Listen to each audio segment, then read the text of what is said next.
What is up, everybody? You're very welcome along to this. I've got to call it Transfer Deadline Day-esque podcast because we're recording this on the Wednesday. Transfer window closes on the Thursday, and this is probably going to go out on the Thursday. I am delighted to be joined by the A-team, Mr. Dave Henry and Miss Cashlin Boyle. Dave, how are you, sir? Good evening, mate. How are you? As always, I'm all the better for chatting to you, buddy. It's how's the weather treating you over there in Germany? Lovely. Not too warm. Nice, a bit cooler today, but I think tomorrow and Friday it's getting up to the mid to late 20s again. So, but no, it's been nice. It's been nice. Nice. Yeah, the mid-20s is comfortable, isn't it? Anything kind Yeah. of above that and you're pushing it. In Turkey on holidays there, I got the 42 and I'm a white Irish man and it just wasn't great, I'm not going to lie. Yeah, just sweating like a pregnant nun. So no, it's not good. I nearly felt bad for the waiter coming over with the cans of Diet Coke. I mean, nearly. Nearly. Nearly, but not quite. And Miss Boyle, how are we? Always a pleasure. Always a pleasure. Yeah, I'm really good, mate. I'm really good. I'm just like I think most people, even though we're not the most involved in the transfer market. But actually, I love the day before and deadline day itself. So I'm constantly refreshing Sky Sports News. I enjoy it. I tell you what, I use Sky Sports News for a lot of stuff, I'm not going to lie, but Kaveh Solokol and Darmay Sheth and that transfer rewind thing can fuck right off, seriously. Oh, they do a transfer talk podcast that there was one the other week where they were discussing the Gareth Bale situation, and then they just ended up just fighting with each other, and it was about 14 or 15 minutes just wasted on them bitching at each other. So after that, I just switched off because it wasn't really journalism. Do you know what gets me the most? If you see, you know the way there's a lovely cartoon of the two of them behind when they're doing the transfer. Not Darmay Sheth. Who's the other guy again? Kaveh. Kaveh Solokol. Yeah, he still has black hair in his cartoon, but he's got nothing but grey hair on his actual head, which always makes me chuckle. And that other prick has no hair at all, does he? No, but yeah, it's easy to draw bald. It's easy to pull it off as well. And he does pull off bald quite well, to give him credit. Anyway, transfer window, Cash, you've touched on it. Let's start with that one. Some news today coming out that Nat Phillips has joined Stuttgart, Cash, on loan for the season. Yeah, I was just saying about that before we came on the air, and I think obviously it's not the most high profile transfer in or out of any club, but what I would say is that it's really good to go out to see him go out on loan, firstly to not the Bundesliga, but to Germany, because obviously it's a well-trodden path now for young English and British players, and it would be good to see how he gets on there. And secondly, I think it's going to be good to see how he fares having a full season, hopefully without injury, because obviously we know we're well stocked in the central defensive positions, but I do feel like when, particularly on the tour, he played and he didn't look out of place in that central defensive partnership, whoever it was with. So I'd like to see him prosper, because I think we all can agree that if you were to have someone like him and Joe Gomez as two centre backs at the club that play and feature, it would represent really good financial prudency from the club. So yeah, it's a really interesting loan for me. Really interesting. So hopefully he kicks on. And Dave, for you, mate, obviously you've been based in Germany. You see a lot more German media than we do. There is a bit of a trend, as Cash has said, of young English or British-based players now being willing to make that leap or take that step over to Germany to try and get some first-team football. Yeah, he's been given the number 5 jersey as well, so that's straight away a good sign. I'm looking forward to see how he gets on. Stuttgart, I think that the favourites to go up again this year from the second Bundesliga. Good team. There's some decent players. I think what you call him is still playing for them. He used to play for us, the Argentine left back. Emiliano Insua, is it? He's still playing for them. Yeah, he's playing for them. Yeah. So yeah, they do. They have some good players, and as I said, he's got the number 5 jersey, which is a good sign. So they obviously have plans for him to be using him this year. Stuttgart are a big club; they'll want to bounce straight back. It's an absolute bitch of a league to get out of as well. It reminds me a lot like the Championship in the UK. Very difficult to predict who's going to go up. It's a tough league, but yeah, when he's kind of, I suppose, there's three teams pretty close to me in the second Bundesliga. So if Haasfeld, St. Pauli and Holstein Kiel. So I'm going to watch. I'm going to try to get to see him when they're playing in them home or the away game, should I say? Interesting stuff. And look, I'm going to be getting back to you during the season, Dave, because you're now allocated as being my Nat Phillips advisor on this one, so There we'll you be go. dropping back in and out. Sam? Cash, another big move that happened yesterday, I think it was, if my memory serves correct, is Harry Wilson going on loan to Bournemouth for the season. And interestingly, Cash, on this, there seems to be no option to buy at the end of it, just a straight loan for a season. I mean, I actually think I think that's indicative of a couple of things. The first is that Klopp maybe saw enough either last season at Derby or in this pre-season to suggest that he didn't want to include that option to sell, which is good. I think it's encouraging for Harry Wilson. I think the second thing is that Bournemouth is a perfect kind of club for him. I think it's the lower sort of echelons of the Premier League, but if you want to have any chance as Harry Wilson of establishing yourself as a Liverpool player in the future, you need to prove it at Premier League level, proving it at a Derby County that got beaten in the playoff final, in a game in which Harry Wilson was actually quite anonymous. That won't really satisfy Klopp, that he can do it over the course of a season. Now, that's not denigrating the Championship as a league, but the Premier League is a tougher league. Also, I think there's a third element to it. It's that if he does well at Bournemouth, but not well enough to establish himself at Liverpool in the future, there is a greater scope to be seen by clubs of a higher caliber if he's playing week in and week out in the Premier League. So I think those aspects are all really interesting. I think it's good for the player's confidence that there's no option to buy, because that gives him the belief that he's still in the plans in theory. If he does the business, it's left, to his control. But what I would say is that if it does go well, we've benefited from selling Bournemouth players in the past, a combined 21 million for Ibe and Brad Smith. The latter of whom is now playing in America. I think he's playing for Seattle Sounders, isn't he? So it didn't really work out. And I think the reality is, Klopp sees that relationship between Liverpool and Bournemouth as quite a good one. Obviously, Dom Solanke as well. I forgot about that. Dom Solanke went to Bournemouth. That's right. So we've gotten a lot of money from Bournemouth in the last few years, and I think Kleiny on loan as well last year. Yeah. Well, exactly. And even if there isn't an option to buy, should the loan go really, really well, but not quite well enough that he could make it at Liverpool, there's the potential there to explore that. I think, just to sum it up, it's a deal that benefits all parties. Benefits Liverpool because it frees up a place, and it doesn't leave the question lingering for the season. It benefits Bournemouth, and it benefits the player because it's not like he's been ousted out the door. See you later. We don't care about you. It's we want you to go on loan, but we don't have a clause to sell you on. So I think it benefits everyone, and I'd be very, very interested to see how he gets on, because in Callum Wilson he's got a very good forward that he can feed. So it would be interesting to see if that partnership works well. I think as well, Dave, I think Callum Wilson signed a new deal. I think that if we were to sit down and pick a club in the Premier League for Wilson to go and play with, Bournemouth would probably be high on that list. And is it the young guy Brooks that's out for a few months for them? I know they're missing somebody. That's right. Yes, Steve Brooks, yeah, he's very important for them. Out until November, I think. Yeah, so that, Dave, should give Harry Wilson there an opportunity to come in and stakes claim. I think the thing with Wilson is if he gets the amount of goals for Bournemouth that he did for Derby, that's going to completely make his stock rise as well. So whatever value the club have on him, let's say it's 25 million. If he has a very good season, or even a good season, at Bournemouth, that's great for Liverpool as well. Let's be realistic. I can't see the boy breaking into our first team. Unfortunately, I think he's a good player, very technically sound, but he's just missing that X factor, I suppose, to become a Liverpool starter. So, if he does have a good season at Bournemouth, next June or whatever it might be, could we see him back at Bournemouth on a permanent deal, maybe for 30+ million? Who knows? So I think it's a good move.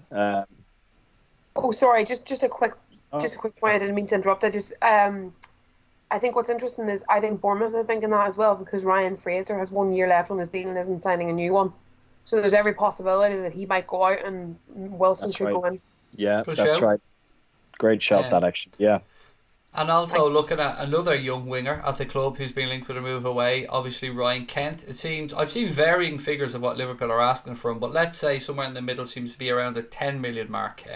Leeds United cash apparently interested in him. They have money from selling Kemar Roof onto Anderlecht. Do you think this one's going to happen? Do I think which deal? Sorry, Kent to Leeds. I misheard what you said. With Kent, I think it's an interesting one. He for me is just that rung below Harry Wilson. So I think again him going to a championship club is about right. But the issue that Stephen Gerrard and Rangers stated was the price that Liverpool were looking for. So I guess it all depends on if it's a permanent, then obviously that's a factor. But another loan doesn't really benefit the player, and I think he's even less likely than I Wilson think to break we've it. ruled out a loan. I think it's a We've ruled straight out. cash deal or he stays, Yes, and I that's mean, why Gerrard couldn't get him. well, yeah, that was what Gerrard said, and obviously that was an issue in terms of Rangers, which I actually thought would have been a really, really good home for him. I think at this point, what's important to highlight is that it would be good for the player to have some resolution. Like, it must be shit for him, like having to sort of sit summer after summer knowing that you're being essentially put in the shop window for the tour. The club are waiting for a suitable offer. That doesn't happen. You go out on loan, and then it's a real cycle of perpetual sort of inadequacy for them. So I hope that he does. I hope that he does leave, but I just don't know if Leeds will have the money to get him. Cash touched on a really good point there, Dave, and it's something that Ryan Ken touched on himself. He just wants to lay down roots. He just wants to go and start his career proper or fresh somewhere. As I touched on with Cash, Leeds do have 7 million burning a hole in their pocket from Kemar Roof sale to Anderlecht, so could potentially happen this one. It could, but the championship window closes tomorrow as well, so they would want to be making shapes Leeds if they are interested. I can't see him going to Leeds unless something's happening in the background now, to be honest with you. But yeah, I agree with Cash as well. And, you got to look at it as well. He is a young lad. He does need to kind of start making his career. I can't imagine how difficult it must be. These are human beings. He's a 22-year-old lad as well. He's only a kid. I think he's been on loan a few times. He's been on loan five times. Times. 5 times. There you go. Yeah. So, yeah, I think even Klopp, when he said no, he's not going on loan anymore, is probably spoken to the lad saying, look, your future doesn't lie here. We're not going to put you on loan. I think the right thing for you is to probably just to get you, a good permanent club where you can, as you said, start laying down them roots and kind of build a career for yourself. Yeah, I think that's fair. Another player I want to move on to before we start talking about the game against Norwich on Friday, Cash, and I want to give my thoughts on this first. It's Philippe Coutinho. I find this situation both abhorrent and hilarious at the same time, because Philippe Coutinho has been completely fucked around by Barcelona. I think that's fair to say. Now, there's a section of our fan base that will go, tough shit, he deserves it. I'm not really one of those people. I was angry at the way he left, but at the same time, he's a human and that was his dream move. Now, here's what I think is going to happen.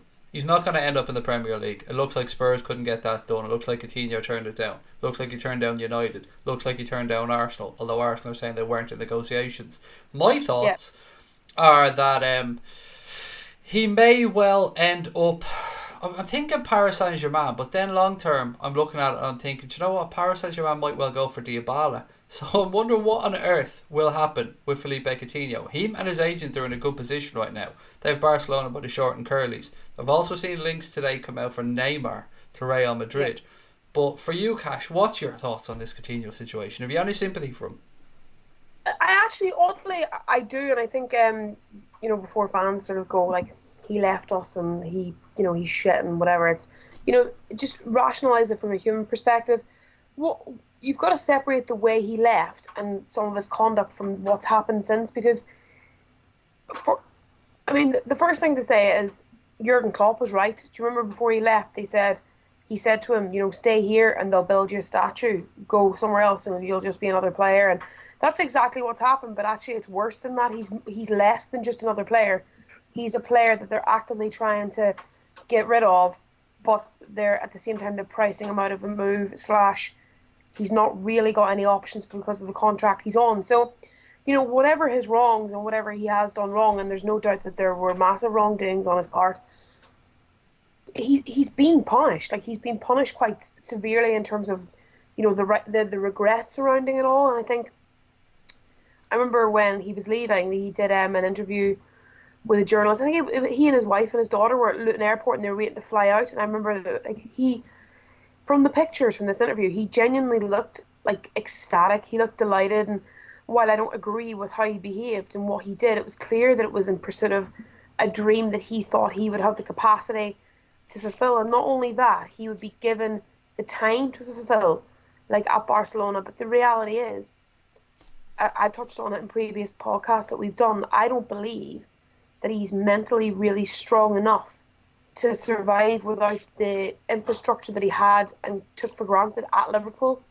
I think what this whole Barcelona experience has shown is that without the unconditional support of the fans, which he had at Liverpool, he doesn't really thrive. And if you actually look at his career prior to coming to us, same problem at Inter Milan, sort of forgotten about, wasn't able to thrive, wasn't comfortable. Brilliant loan spell at Espanyol, that made him feel confident again, and then obviously he came to us and the rest is history. So, just looking at the player and looking at the type of player he is, this feels almost slightly inevitable, because once things started to go wrong, I don't really believe he had the mental fortitude to put them right. And now he's in a position where his career, he's 27, his career, and its peak, arguably he's meant to be at his peak. It's in a position where he's wavering or he's faltering, and I do feel sorry for him. I feel sorry for him as both a human being and a footballer, because you look at him and he doesn't strike me as someone that's very happy. Dave, I think if I remember correctly, he spent something like 7 million of his own money to make that deal happen. Yeah. That's right, yeah. Do I have sympathy for him? Slightly. He gets paid enough money, so he's able to look after himself. His wife, his child, their children will have great lives, so I'm not too worried about that. Yeah, sure.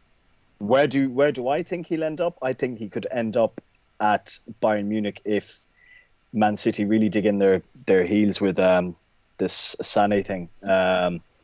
They've cash to burn Bayern this season. Signed a huge deal, as we know, with Audi again. They've got good players off their wage books as well, which is costing a lot of money. I can't see him at PSG, because I don't think PSG, unless they sell Neymar, will be not that they won't be able to afford him, but FFP. I don't think he wants PSG either. I think he's turned them down a few times.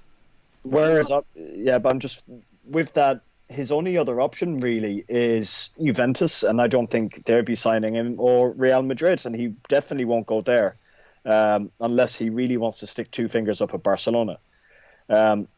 He's in a difficult position, because I don't think Valverde will last the whole of this season. So what happens there then is you'll have a different manager coming in, God knows who it might be, who could love Coutinho and could have huge plans for him and maybe make him the focal point of that attacking midfield or the actual central midfield. So he's in a difficult position, the poor lad. But look, he's known as to blame but himself. He marked his cards very clearly that he wanted to leave Liverpool. I'd absolutely take him back in a heartbeat, though, because my opinion would be, if he did sign for the likes of, let's say, Chelsea, United, City, or Arsenal, how fucking annoyed would you be? And you'd be worried as well, because you know what he can do. I'd definitely be annoyed, I have to admit. Cash, go on. I agree with you, David. David, in terms of most of what you said. Just to clarify a point I made earlier, I do feel sorry for him, but I'm not trying to step back from the way that he left the club and some of the things that he did. I do think that was really, really abhorrent. So I just wanted to clarify that. But there was that you made, Dave, that I thought was interesting, and you said about obviously Valverde potentially not lasting the season and how that could signal a shift. But I actually think if we all know, it's an unspoken secret that Messi runs that football club. So if it's Valverde or if it's a different face, if Messi wants a front three of Suarez, Griezmann, and Messi, then and he wants behind Ousmane Dembele and not Coutinho, then that's what will happen. It doesn't really matter who the face is. Messi's in charge. Yeah, it's a fair point. Yeah. Right, I should move this conversation on to the game on Friday night under the lights at Anfield, the Premier League opener against Norwich. So much for us to get through really quickly. VAR is going to be implemented in this. We've got some new rules coming in as well. Drop ball, which, Cash, I only actually found out about myself during the Community Shield. I didn't realise what the referee was doing when he pulled that ball back. Yeah, I think it's one of the less controversial rules, isn't it? And I actually think it's sort of got the potential to be quite entertaining. But again, I suppose it's like anything. It's not nearly as controversial as VAR. I suppose I don't really have that many strong opinions on drop ball, because I just think it's fine. I'm sorry, that's not a very interesting comment. I know, it annoyed me because for those who don't know what we're talking about, sorry, I should have explained it better. If the referee inadvertently gets in the way of a pass or a ball and it deflects off, it'll be a drop ball. But in this case, the ball was going to a Liverpool player. It deflected off and went to another Liverpool player who was standing 2 yards away from the intended recipient. And it just seemed like we were kind of penalised, to be honest. Yeah, I mean, I guess, yeah, I agree with you, actually. I remember at the time thinking like that doesn't really, it doesn't favour us, but then with stuff like that, I don't really get too jaded and bogged down with it, firstly, because obviously it didn't really matter that much, but then secondly, because again, like most things, it may well even itself out over the course of the season. But I don't know, I mean, I for me, it's just it's not a particularly controversial thing. And Dave, VAR for you, really quickly, pro or anti? I'm pro Craig, to be honest, but it has to be done correctly. I think they are making some changes in how the referees are communicated with as well. There's only 4 things that they're going to be looking at, which is goals, penalty decisions. I think it's direct red card incidents and mistaken identity. Again, it's the same as anything, Craig. If it's done correctly and if it's done right and if it's rolled out correctly, it's going to be great. But if there's any kind of doubt or, any kind of misjudgment or, how would I say it, kind of any grey areas, this is where it gets fucked up, to be honest with you. It has to be seamless for VAR to work. But I do think it will help the game. For any statisticians out there or people who run quiz nights and pubs or something, Andre Mariner will be the referee in charge of the VAR side of things for the first time during that game. The referee for the game itself will be Michael Oliver, but Andre Mariner will be the person who will be controlling the VAR officials back in, I think, Cash, if I remember correctly, somewhere near Stansted, is that right? It's out near Heathrow.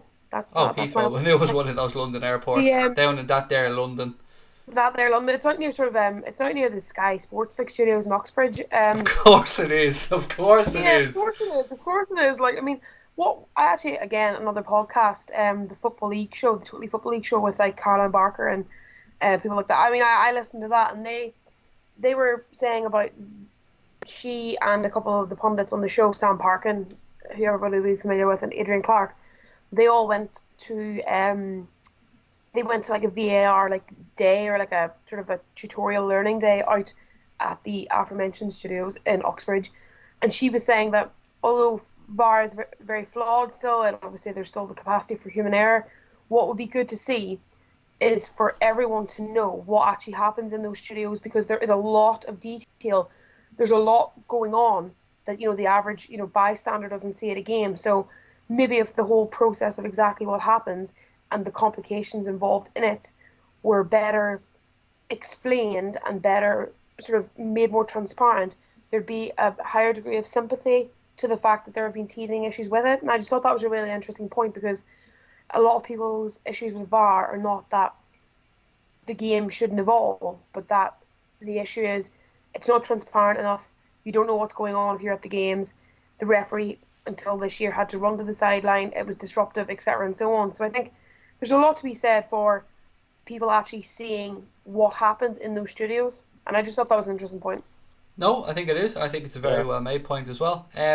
I suppose, look, what we're left to do is really have a look at the possible starting 11 and get a prediction. And I think we can go through this fairly quickly, Dave, with regards to the starting 11. We're going to have Alisson, we're going to have Trent, we're going to have Robbo, Van Dijk. For you, is it going to be Matip or Joe Gomez, the partners, Virgil van Dijk? I think it'll be Joe Matip. I think after his goal and just his link-up play again with Virgil in the back, I thought he was very, very good. It's hard to leave off Joe Gomez. He's such a good player. He's so quick. His recovery quickness is just he's the quickest defender I've ever seen, and he's so quick, isn't it? Oh, it's lightning. But I just think Joel will just get the nod over him, to be honest. See, I disagree, actually. I think he's, despite how good Matip's been, I actually think deep down Klopp's first choice is Gomez and Van Dijk. I kind of agree, but I also agree with Dave. I know I'm sitting on the fence here. I would have been Joe Gomez until Joel Matip came on against Manchester City. Yeah. And I remembered just what he brings to the team when he's on form. It's a really tough call, and that's why Jurgen Klopp gets paid the big bucks, I suppose. Cash midfield, I think we can safely say Fabinho, and honestly, mate, after that, I couldn't pick the other two. I find it really difficult. Yeah, I know. I find it, I mean, isn't Milner a potential injury doubt? Wasn't there potentially a doubt around him? He's back Tight in training. muscle, I believe he was. So I mean, He was I out. think for that reason that gives Klopp an easy omission because it's like, well, let's not risk the player. So I would say home game. I think he's going to go. I would say he'll go Fabinho, Henderson, Wijnaldum. Interesting, Dave. What about Yeah, I you? don't think so. Yes. I think Naby. I think Naby instead of Genie. To be honest with you. Oh, really? Okay. It I mean, is. I think dynamism-wise, I'd like to see that. Yeah, it is interesting, isn't it? We do have Alex Oxlade-Chamberlain and we do have Naby Keita there as potential front foot midfielders, Dave, going into this season, and that dynamism was lacking at times last year. It absolutely was, yeah, and I think, from what we've spoken about as well, I suppose just between us on the group and things like that, that we're expecting a big season from Naby this season. I thought he was a brick shithouse as it was, but fuck me, he has really, really been on the weights. He's pulled up, hasn't he? big time. So, I think he's getting really prepared now for the physicality of the Premier League. Last season was probably a wake up call because the Premier League is miles ahead of the Bundesliga, and that's as simple as that. That's just the way it is. I think big season for Naby this year. Look, all due respect to Norwich as well. They're a promoted team. We should be beating them. This is a good chance for Naby to put in a good game, maybe get a goal or two as well for midfield. Yeah, and for you, Cash, are you expecting more midfield goals this season? I mean, I think it's really important that happens. I mean, that's one of the reasons why, us included, but every club the majority of the clubs in the top six are wetting themselves over Bruno Fernandes. I think it's the goal scoring midfielder is a real asset. Now, I don't think we're ever going to have a midfielder that scores 20 goals a season, but I do think we've got midfielders that should be chipping in with more than they have. But I would also say that our two midfielders that are most capable of doing that, Naby Keita and Oxlade-Chamberlain, in my opinion, have actually been out for most of last season / all of last season, or for a big spell of last season. So I would say this year, if you've got those players fully fit for the majority, you will see more of that. And also, I mean, what's important to remember is that Henderson is capable of it, but it just depends on where his role is because we all know he's such a soldier and he just will follow the instructions to the letter. So it just depends on where he's deployed. And then obviously Gino Wijnaldum, who can forget his double against Barcelona in the Champions League semi-final, and that brilliant goal against Cardiff. Remember the improvised one from the corner. So I think there's definite capabilities of it there, but you would argue that it's going to be a combined effort rather than one midfielder in particular having a individually excellent season. And Dave, before I move on to get predictions from you both when we finish up, the front three, I think it's fair to say we're going to have Salah, we're going to have Bobby. Do you think Sadio makes it, or are we going to see perhaps Shaqiri or Origi? I think Origi will start on the left, but I wouldn't be surprised if the front three is the main front three, to be honest with you. Look, Sadio Mane, he's as fit as you get, do you know what I mean? So, but no, I think Divock just gets the nod just because of match sharpness. And Cash, would you agree? Yeah, I think so. I mean, I think it's a different question if your first game's against a top six contender, Man City, but as Dave pointed to earlier, with all due respect, it's a promoted team whose business model actually and whose footballing model I really like, but you would still expect us to win that game comfortably. So why risk a returning player and just allow the team to play with the chemistry that's been built up over the last few weeks. And Cash, to push you on a prediction? 3-0, I think. Oh, I like it. And Mr. Henry? 4-1. Who's scoring their goal? Timo Pukki. I'm thinking Timo Pukki. I'm just playing it safe, but that's what I have down on the prediction league over here that we do. I've 4-1 to us, so I'm going to stick to my guns there, yeah. I usually do that 3-1 win when we're away from home. I always give the home team, if we're away, a goal. Just, I don't know, because I don't want to feel like I'm bragging too much by saying Liverpool will win 3-0. Look, that will bring us to a close and rather nicely towards the start of the Premier League on Friday. Cash, thank you so much. I know you're not feeling the best, so really appreciate you coming on. No problem. Thank you. And Dave as well, I hope you continue to get that glorious weather over there in Germany, you lucky bastard. Cheers, buddy. Pleasure. Ladies and gents, I hope you've enjoyed this shorter podcast than normal. If you have, please hit that subscribe button, give us a thumbs up, and we'd love to know your comments below as well. The Premier League kicks off on Friday, ladies and gents. Not long to go now. We can forget about this transfer window nonsense. Up the motherfucking Reds.